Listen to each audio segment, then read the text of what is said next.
राधे राधे सभी को। आज हम बात करने वाले हैं स्वामी हरिदास जी के बारे में। लगभग 500 साल पहले की बात है। वृंदावन से आधे कोस की दूरी पर एक गांव था राजपुर, जहाँ पर संत श्री हरिदास जी का जन्म हुआ था। उनके पिता का नाम गंगाधर और माता का नाम चित्रा देवी था। बचपन से ही वो भगवत भजन, भगवान की लीलाओं का ध्यान करना, उसी में वो खोए हुए रहते थे और उनका मन घर गृहस्थी में बहुत कम लगता था। एक दिन अवसर पाकर 25 वर्ष की अवस्था में वे अपने घर से निकल पड़े और सीधे वृंदावन को आए।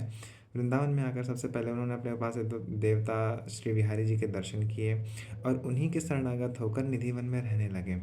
उनके त्याग, उनकी संगीत की प्रसिद्धि इतनी फैल गई कि बहुत दूर से लोग उनसे मिलने के लिए आने लगे। एक बार एक भक्त ने स्वामी हरिदास जी को एक बहुत मूल्यवान इत्र भेंट की।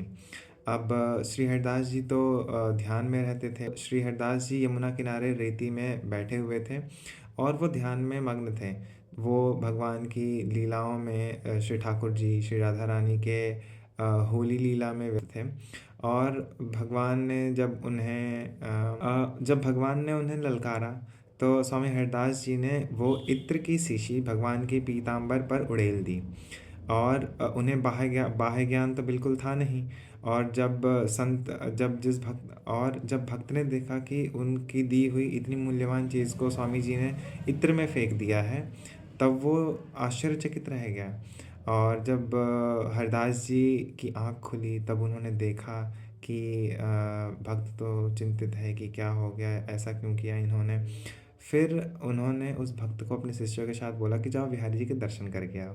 जब वो बिहारी जी के दर्शन करने गया तो वहाँ क्या देखता है कि वहाँ पे पूरी सुगंध जो है वो उस इत्र की ही थी जो उसने स्वामी हरिदास जी को उपहार के रूप में दिया हुआ था।